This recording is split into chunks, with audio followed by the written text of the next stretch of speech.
So I'm actually going to start below the core belief, since we've started to presence the lost aspect of the divine. So the four is the archetype of our connection to source. So they have the most profound sensitivity to humans as an emanation of source.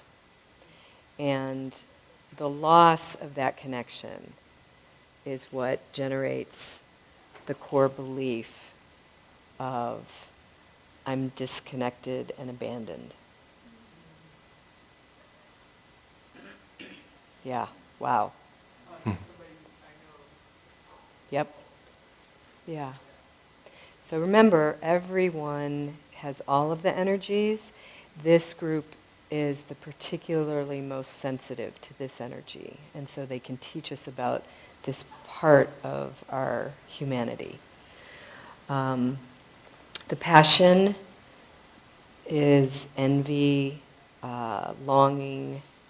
The fixation is melancholy. So even on the ones panel last night, somebody mentioned it, that he could fall into that place of melancholy.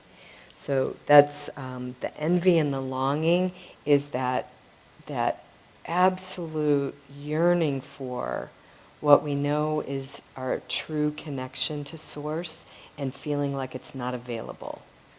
So it's kind of excruciating. When we say longing, it sounds so nice. It's actually this just tearing at the heart to find that connection that's missing.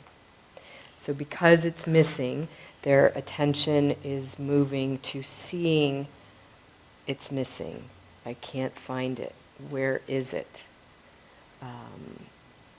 So it's you can feel the kind of pain and angst that's in there.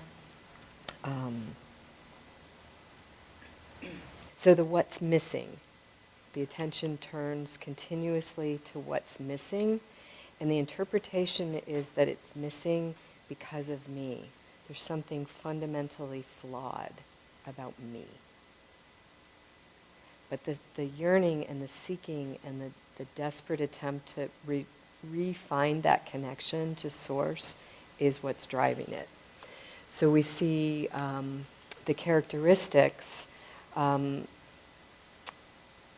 an emanation of source. Each one of us is unique, and there is no other like us. There's only one of us. And they are really aware of that uniqueness. So the characteristics are often wanting to demonstrate that uniqueness, wanting to show you the specialness. So in some ways it's like a counteracting of the feeling of deficiency and self-loathing to a degree. So I'm actually really special, and I really want you to get it. I want you to see me. So remember, looking out there to see it, see me as that special, unique, really wonderful emanation of source, but I don't believe it. I'm trying to have that uniqueness, which is a mimicry of the original. The reactivity can get kicked up if you don't see me as special, if you see me as deficient. So there's a lot of places where you can get them.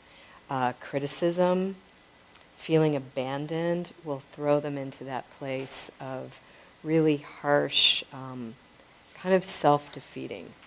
It's very, very painful.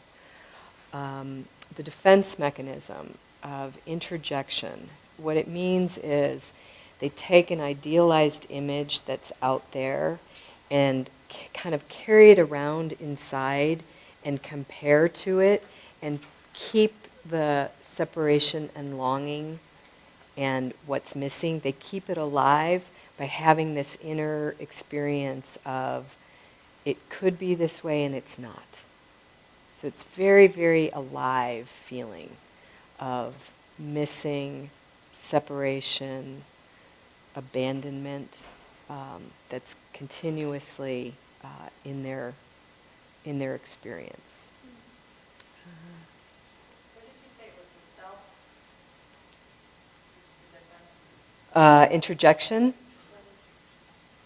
So taking something outside, holding it on the inside, and comparing to it, and feeling the gap. It maintains the feeling of separation and abandonment. Anything else? I just want to add for that, the defense mechanism, interjection is often one of the hardest ones to kind of wrap our brains around. So imagine that there's an idealized image of whatever it is, an idealized image of the mate, significant other, idealized image of the job, idealized image of the career path. Whatever it is, I interject that idealized image, I take it inside, and I compare it to my current reality, and I'm always found lacking in comparison to that. Great. It just allows the whole thing to stay in place.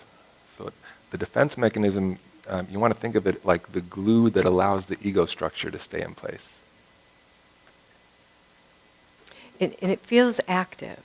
There's an active comparison, so the comparing mind is really strong. And that's where the gap always exists. So the gap never goes away because in some ways I generate it. And then experience the lack that goes with it.